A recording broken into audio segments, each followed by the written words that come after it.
Bienvenue sur Terre de Mission, l'émission religieuse du dimanche de TV Liberté. En ce dimanche 25 août, fête de Saint-Louis, mais également 11e dimanche après la Pentecôte. 3 séquences dans notre émission. Tout d'abord, une rencontre avec Philippe Maxence, qui vient de consacrer un hors-série de l'Homme Nouveau au cardinal Newman, qui sera canonisé le 13 octobre prochain. Ensuite, nous ferons le point sur la triste affaire Vincent Lambert, décédé le 9 juillet dernier, avec Vivien Hoche, qui est membre du comité de soutien à Vincent Lambert. Et enfin, nous aurons une 3e séquence avec le Père Aubry, de la Fraternité Saint-Vincent-Ferrier, puisque nous sommes une année jubilaire d'une certaine manière concernant Saint-Vincent-Ferrier, puisque nous sommes l'année du 600e anniversaire de son décès.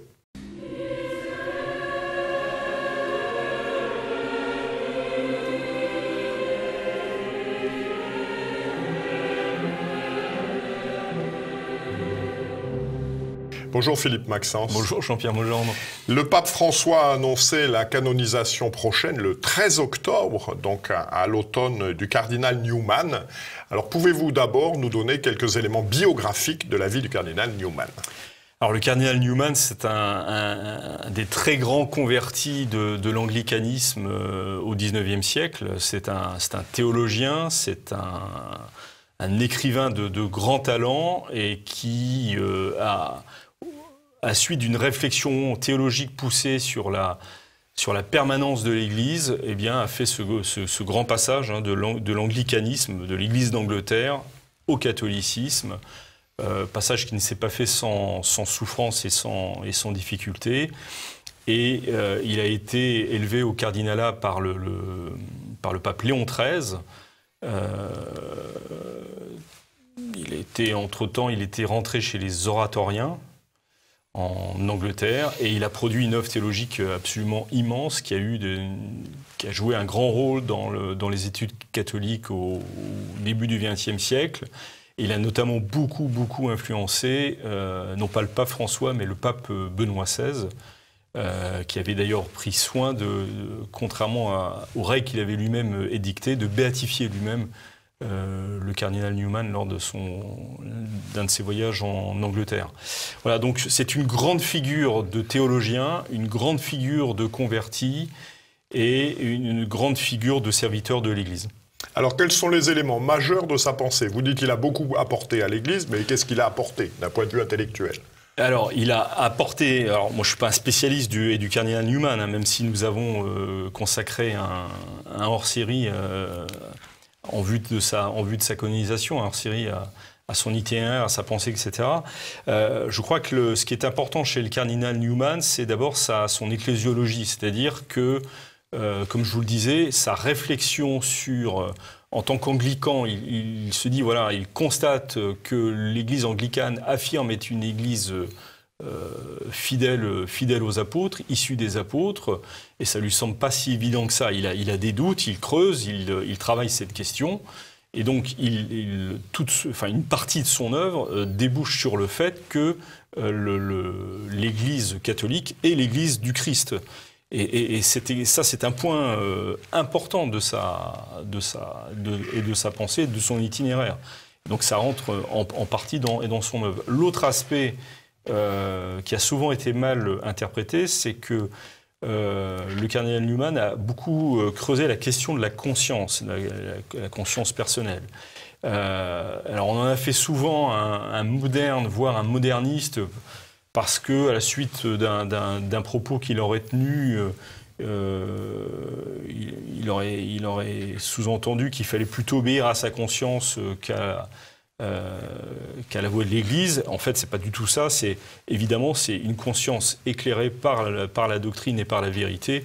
Et il a bien remis ça en relief. Et par ailleurs, il a aussi beaucoup travaillé ce qu'on appelle le développement organique du dogme, c'est-à-dire une meilleure, non pas qu'on énonce des nouvelles vérités à travers des nouvelles définitions dogmatiques, mais que, à force de travailler, de scruter, de contempler la vérité, on finit par mieux la saisir et donc par pouvoir mieux la définir. C'est le développement homogène du dogme. Voilà, c'est 3 points.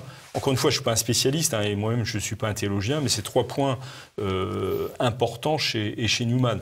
À titre personnel, je dirais que ce qui me marque surtout... Alors voilà, qu'est-ce qui vous a attiré dans la personnalité de Newman pour lui consacrer un numéro hors série de l'Homme Nouveau? C'est pas parce qu'il y a des choses qui m'ont attiré personnellement chez Newman que nous avons consacré un numéro de l'Homme Nouveau. Nous avons consacré un numéro de l'Homme Nouveau à Newman parce que nous savions qu'il allait être... En prévision de la canonisation. Voilà, qu'il allait être canonisé et qu'il nous semblait intéressant de faire connaître cet homme qui en France est quand même pas extrêmement connu, même si plus d'une trentaine de ses ouvrages sont disponibles. Hein. Mais voilà, il méritait d'être connu à la fois dans sa vie et dans sa pensée. Moi, personnellement, ce qui m'a retenu, c'est cet itinéraire de conversion. C'est le fait que c'est un homme extrêmement exigeant pour que sa vie personnelle soit en harmonie avec la vérité. C'est-à-dire que le fait qu'il passe de l'anglicanisme au catholicisme a été une souffrance pour lui. Recherche de cohérence. Voilà, cette recherche de cohérence. Et je crois que les catholiques d'aujourd'hui, nous avons vraiment cette obligation d'être cohérents avec ce que nous professons. Il faut toujours mieux connaître la doctrine catholique, la spiritualité catholique, et il faut essayer d'être en cohérence le plus possible. Et en plus, c'est un très très grand écrivain. Même en traduction, c'est un écrivain d'une très grande qualité.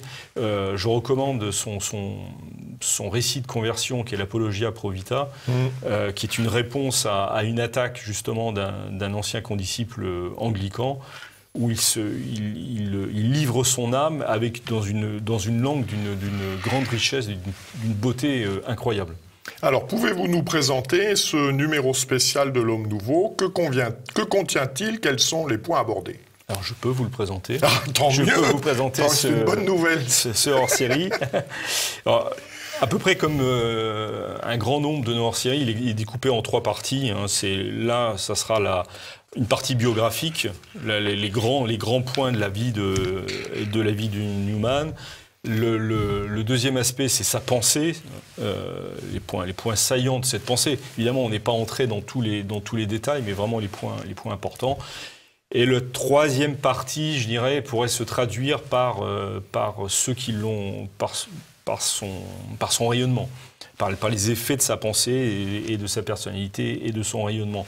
Ce hors-série a été réalisé en fait avec la collaboration de l'association française de Newman, qui réunit les plus grands spécialistes français ou francophones de Newman, et notamment nous avons la très grande chance d'avoir beaucoup d'articles écrits par le père Kate Beaumont, qui est un oratorien et qui est le spécialiste mondial de Newman, qui a consacré son existence à mieux faire connaître Newman, à le faire éditer, à le faire traduire notamment en France, et c'est lui qui a réalisé une grande partie des articles que nous avons ici. Nous avons vraiment là l'apport de spécialistes, et parmi ces spécialistes, du spécialiste des spécialistes. Alors, très bien. Comment se procurer ce numéro, donc? Très bien illustré, j'ai lu ça très facilement, c'est très agréable à lire, c'est très bien. Merci. C'est un peu le but, alors merci de vos encouragements en tous les cas. C'est très simple, hein, il suffit d'aller sur notre boutique, sur le site internet, et ça se... Voilà, aller cliquer sur hors-série, et puis le commander. Tout simplement, et cet été, il y aura du monde pour vous le faire parvenir. Merci beaucoup. Et bien voilà une bonne lecture de vacances pour tous nos téléspectateurs. Merci beaucoup Jean-Pierre Noël. Merci. Bonjour.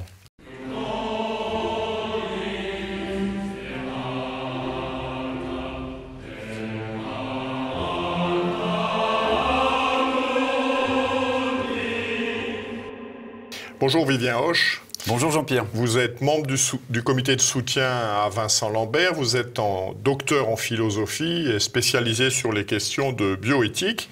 Alors que s'est-il passé depuis l'arrêt de la Cour d'appel de Paris le 20 mai qui demandait que soit suspendu l'arrêt de l'hydratation et de l'alimentation de Vincent Lambert?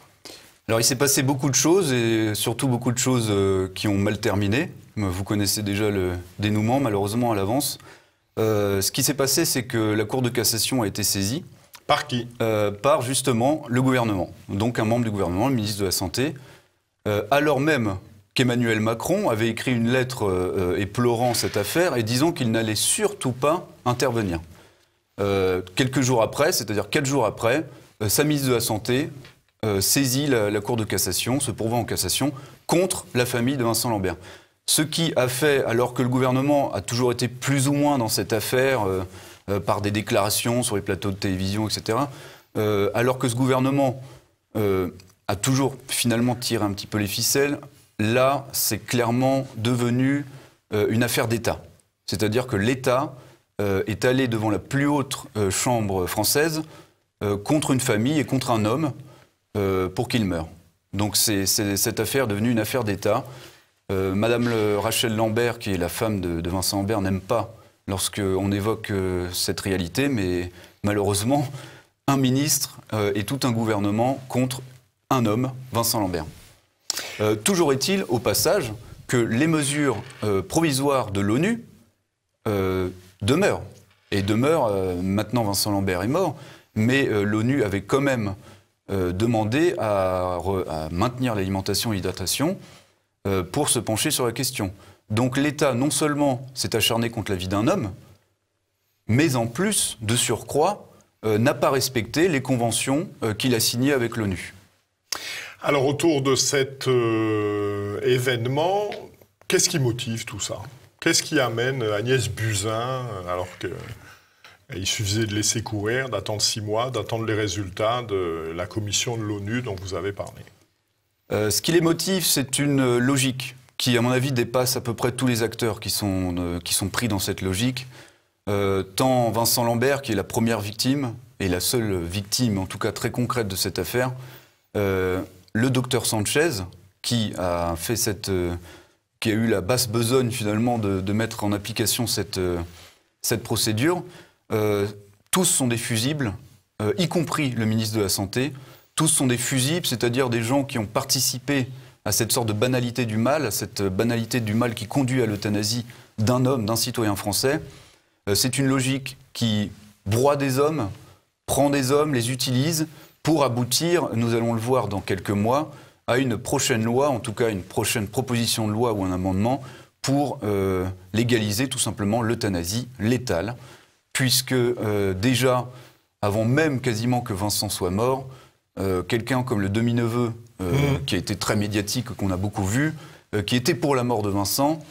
Vincent n'était même pas encore mort, qu'il sortait et qu'il disait « c'est quand même une mort horrible ». Il a quand même tenu quasiment 9 jours sans alimentation et sans hydratation. Il a poussé des râles, il a beaucoup souffert, ça a été un cauchemar. Donc le demi-neveu disant « écoutez, c'est une mort horrible, il faut peut-être aujourd'hui mourir de manière plus saine, plus rapide », plus, si vous voulez, pousser sur une seringue pour qu'il n'y ait pas toutes ces souffrances. Donc en fait, c'est une logique qui va aboutir à l'euthanasie, claire, légale, comme ça peut se passer en Belgique ou en Suisse. Et donc du coup, malheureusement, Vincent Lambert a été la victime de cette logique, d'un rouage, d'une mécanique qui nous dépasse tous et qui dépasse, à mon avis, aussi le ministère de la Santé, la ministre de la Santé, pour aboutir finalement à ce grand progrès sociétal que sera l'euthanasie. Je le dis avec ironie, parce que nous, au comité de soutien de Vincent Lambert, ce que nous dénonçons aussi à travers cette affaire, Vincent Lambert et cet homme, cette mise à mort, ce que nous dénonçons, c'est cette logique aussi qui va aboutir à l'euthanasie. Est-ce que l'on peut penser que la médiatisation de cet événement, justement, n'avait pas pour objectif, en mettant en avant, en médiatisant l'agonie horrible de Vincent Lambert, parce que mourir de faim et de soif, ça s'était produit aux États-Unis également avec Terry Chavot, de dire voilà, on va faire pleurer Margot sur les souffrances abominables de cet homme pendant 10 jours, et on dira ben, finalement, comme c'est inéluctable, la bonne solution, c'est de le piquer. Voilà, c'est exactement ce qui est en train de se passer. Tout le monde est victime de cette logique, et le docteur Sanchez également est un fusible finalement. Il n'a servi qu'à appliquer des basses besognes. Vous savez, évidemment, le parallèle est à faire avec ce qui s'est passé sous le régime nazi. Ça s'est terminé. T4. Oui, Action T4, un programme d'euthanasie des grands handicapés et des handicapés tout court. Mais ça s'est terminé pour un procès. Finalement, tout ça va se terminer devant un grand procès où les gens vont dire « je n'ai fait que de participer finalement à cette banalité du mal et aux ordres qu'on m'a donnés ». C'était une logique qui m'a dépassé. C'est ce que disaient les nazis à la fin. Nous n'étions que des pions dans un système et c'est le système qu'il faut dénoncer. Donc finalement, personne n'est tout à fait coupable, mais comme disait Saint Jean-Paul II, le mal, personne n'est entièrement responsable du mal, mais tout le monde y participe un petit peu. Et dans cette affaire, c'est exact, c'est ainsi que ça s'est passé. Alors nous avons évoqué il y a quelques instants le programme Action T4. Un grand évêque s'était levé contre ça, Monseigneur von Galen, Oui. qui fut nommé cardinal par Pie XII après la guerre, archevêque de Münster. L'Église de France a-t-elle trouvé son von Galen? Alors concrètement, non. Non, je pense que je le dis moi-même, hein, comme je le pense, elle a été en dessous de tout. En particulier, quelle a été la position de l'archevêque de Reims, Monseigneur de Moulin-Beaufort, nouveau président de la Conférence des évêques de France? Alors, il a eu beaucoup de mal à rentrer dans cette affaire, alors qu'il était finalement archevêque de Reims quand même. Donc Vincent Lambert mourait à Reims, Dans sa juridiction. dans sa juridiction. Malheureusement, il était en dessous de tout. Le dernier communiqué qu'il a fait avec les autres responsables religieux, il y a un imam, un rabbin, etc., elle est en dessous de tout. Alors, il y a quoi dans ce communiqué? Eh bien, c'est même pas d'ailleurs en dessous de tout, c'est quasiment en face de nous, comme adversaire. C'est-à-dire qu'il rappelle des banalités et il prie et il pense, il ne prie pas. Quelles banalités? Des banalités, c'est-à-dire chacun peut demander à mourir lorsqu'il se considère en obstination déraisonnable. Évidemment, l'Église est contre l'acharnement thérapeutique. Cependant, était-ce le moment opportun de rappeler ça à propos de Vincent Lambert, puisque finalement il ne l'a jamais demandé et qu'il n'était pas en obstination déraisonnable. Et de surcroît, il a été en dessous de tout dans le sens où je pense foncièrement que Monseigneur Éric de Moulin-Beaufort aurait pu sauver Vincent. S'il s'était retroussé les manches et qu'il avait fait par exemple une prière pour Vincent Lambert devant l'hôpital, je pense que les choses auraient changé. Il est aujourd'hui en plus président de la CEF. Il aurait pu être un des seuls à sauver Vincent. Et malheureusement, il a fait un communiqué pour expliquer qu'il ne pouvait pas. Dans son communiqué, il dit également qu'il pense il ne prie pas, même pas, il pense aux médecins et aux juges. Donc aux médecins qui ont appliqué la sentence de mort et aux juges qui ont validé cette sentence. Aucun mot pour la famille qui était Viviane Lambert, qui est en fait la seule, qui est un héros dans cette affaire. C'est héroïque. Je pense, au fond, l'Église s'est trompée de manière très sérieuse sur la loi Leonetti, en affirmant que cette loi est bonne, en affirmant que cette loi ne s'applique pas à Vincent Lambert, alors que je suis foncièrement persuadé qu'elle s'applique à Vincent Lambert. Et d'ailleurs, c'est ce que tous les juges ont dit, c'est ce que les médecins ont dit, et c'est également ce que dit Jean Leonetti lui-même. La loi Leonetti, ou Claes-Leonetti, celle de 2016, s'applique parfaitement à Vincent Lambert. Donc, alors, elle dit quoi, cette loi? Rappelez-nous. Elle dit qu'il est tout à fait possible d'avoir une sédation profonde et continue jusqu'au décès, en suspendant l'alimentation et l'hydratation. Elle a rajouté à la loi Leonetti, la première loi Leonetti, elle a rajouté le fait que l'hydratation et l'alimentation sont considérés aujourd'hui comme des traitements, donc ils sont susceptibles d'être arrêtés. Donc cette loi Claes-Leonetti comporte une dérive euthanasique flagrante. Les défenseurs de la vie, ceux qui sont les experts, ont vite alerté sur cette dérive euthanasique, mais l'Église a continué à défendre cette loi Leonetti. Alors aujourd'hui, Leonetti dit qu'elle s'applique parfaitement à Vincent Lambert, et l'Église continue à dire, par en tout cas la voix de ses responsables de porte-parole de bioéthique, que cette loi est très bien. Et qu'elle ne s'applique pas à Vincent. Or, elle s'applique. Il faut aussi, au bout d'un moment, avoir non pas une expertise, mais il faut être sérieux et devant les faits, devant l'objectivité des faits, il faut parfois plier devant le réel. La réalité, c'est que cette loi, non seulement va tuer Vincent, mais ouvre une nouvelle brèche euthanasique. Je termine en Combien disant, de personnes sont concernées derrière, on estime, derrière, il y a à dans peu le même près cas? 1700 personnes EVC-EPR, Voilà. c'est-à-dire Donc, à état qui végétatif, on va pouvoir chronique. suspendre l'alimentation et l'hydratation. Voilà, alors je peux vous dire que nous, au comité de soutien à Vincent Lambert, on a beaucoup de familles de ces personnes qui ont des personnes dans cet état qui sont extrêmement inquiètes. Aujourd'hui, elles ont vu Vincent Lambert mourir parce que finalement la société lui disait « vous êtes un poids, vous n'êtes d'aucune utilité ». On ne sait pas si vous souffrez, mais dans le doute, on va quand même vous tuer pour éviter les souffrances dont on ne sait pas si elles existent. Et ces gens-là commencent à avoir peur. Parce qu'aujourd'hui, c'est les 1700 EVC-EPR, c'est aussi les autres formes de handicap. Il y en a beaucoup plus. les personnes qui sont dans leur lit, les personnes âgées, etc. Aujourd'hui, la loi Leonetti est morte avec Vincent Lambert. Il faut savoir, chers amis téléspectateurs, cher Jean-Pierre, il faut savoir qu'une loi est en cours de préparation. Une loi, cette fois, pour une sédation rapide, légale et saine, entre guillemets, pour tuer tranquillement. Elle est en préparation à l'Assemblée nationale. Elle va passer sûrement dans le projet de loi de bioéthique, donc en janvier. Et nous sommes très attentifs à ce que cette loi ne passe pas, puisque là, ce sera la fin des innocents, le carnage des innocents, comme disait Jérôme Lejeune. Merci beaucoup de ces précisions, et puis nous vous ferons revenir à l'occasion de ces événements que vous nous annoncez. Merci beaucoup, William. Merci, Jean-Pierre.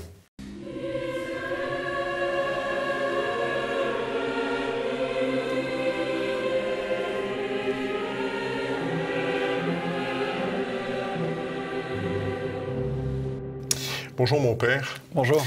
Donc nous sommes heureux d'accueillir le père Aubry de la fraternité Saint-Vincent-Ferrier, puisque nous sommes dans une année jubilaire Saint-Vincent-Ferrier, puisque c'est le 600e anniversaire de sa mort, de son rappel à Dieu.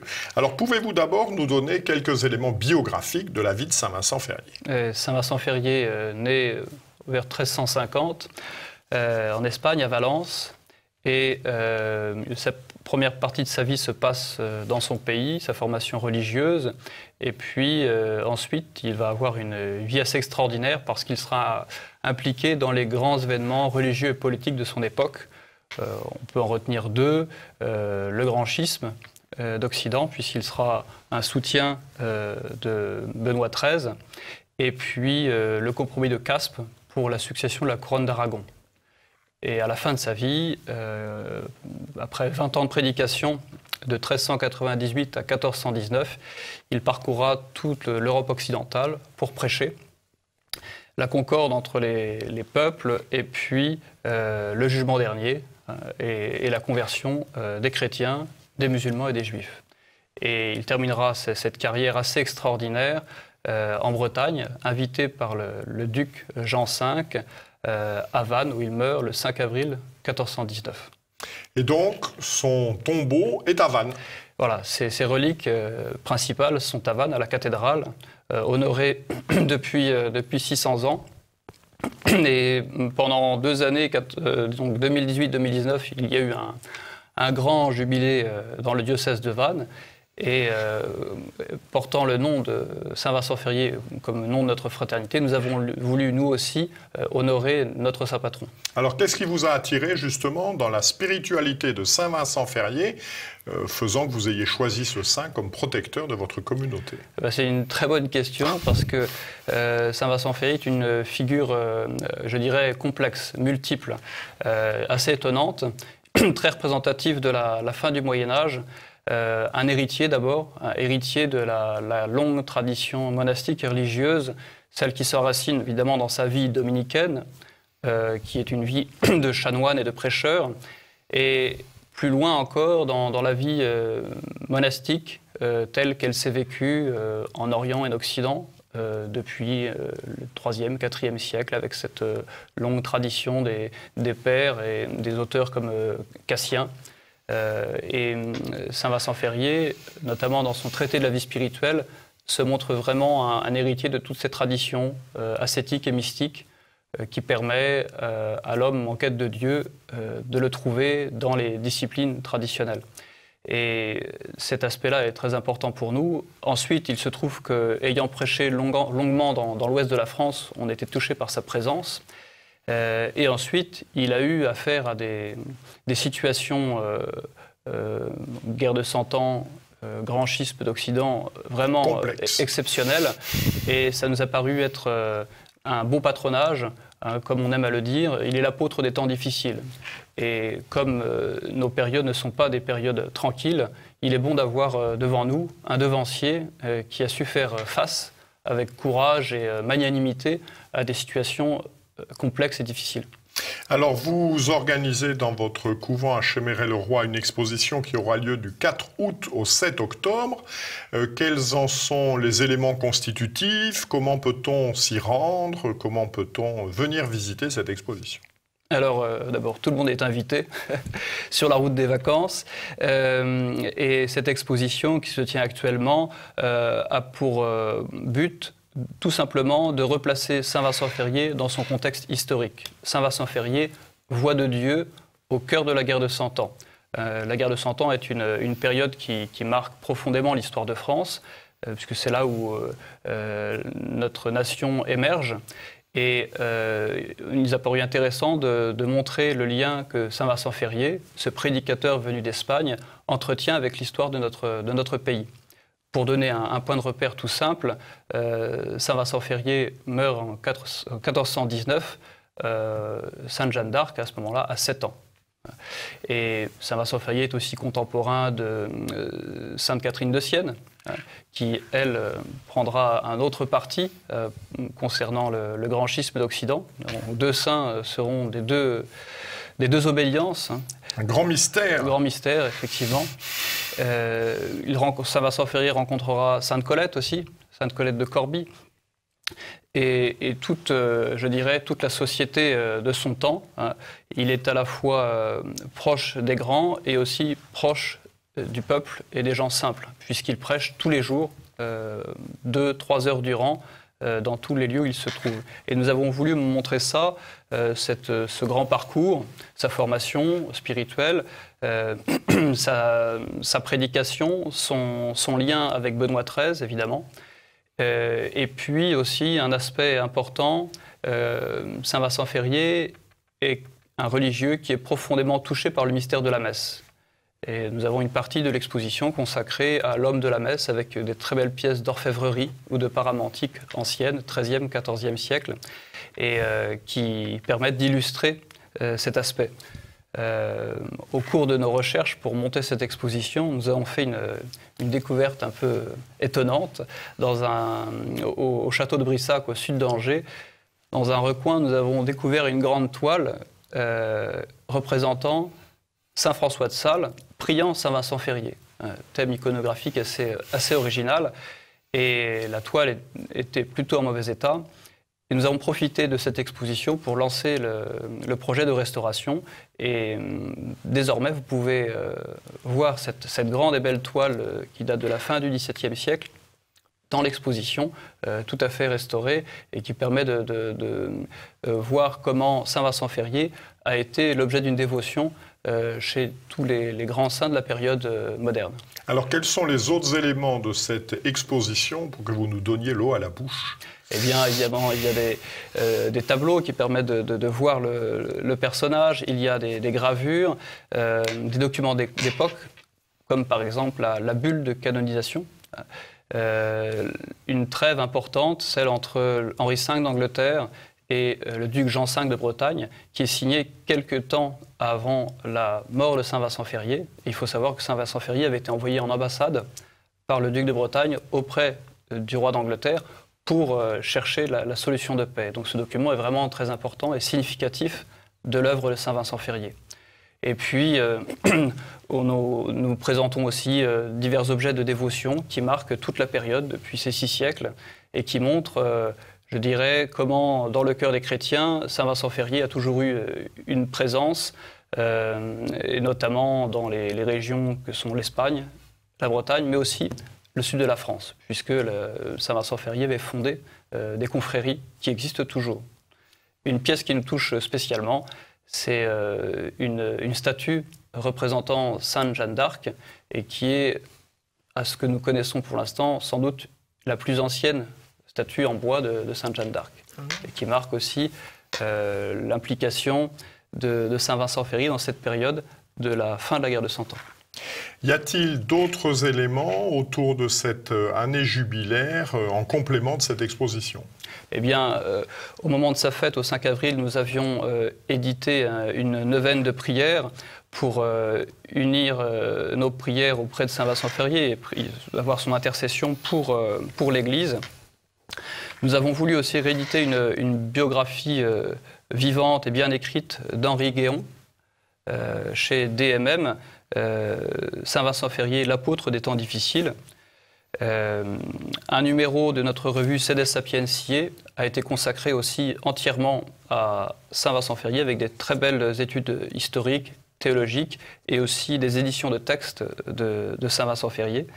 Et puis, il y aura évidemment le catalogue de l'exposition, qui est un très bel ouvrage, qui recueille beaucoup d'essais historiques de spécialistes de la période et qui permettent, en plus de la présentation très, très soignée des œuvres, de rentrer plus à fond dans la connaissance de Saint-Vincent-Ferrier et de son époque. Pouvez-vous nous rappeler votre positionnement géographique pour nos téléspectateurs qui souhaiteraient... Pour vous venir nous visiter, nous sommes entre Paris et la Bretagne, sur l'axe qui court entre Le Mans et Laval. Et un petit peu avant Laval, la sortie d'autoroute mène jusqu'à notre couvent. Et l'exposition se tient jusqu'au 7 octobre. De quelle heure à quelle heure elle est... L'exposition est ouverte de 14h à 17h30 l'après-midi. Et puis pour les visites de groupe, visites guidées, sur rendez-vous le matin aussi. Voilà. Donc, mais le matin, pas pour les individuels, il faut prévenir avant. Voilà. Très bien. Merci beaucoup de toutes ces précisions. Puis j'espère il reste 1 mois et demi que de nombreux téléspectateurs pourront se rendre à Chéméret-le-Roi. Donc notre prochaine émission aura lieu le 1er septembre prochain. C'est mon collègue Guillaume de Thiolois qui l'animera. D'ici là, que Dieu, qui est Père, Fils et Saint-Esprit, nous garde. Je vous souhaite un bon dimanche à tous.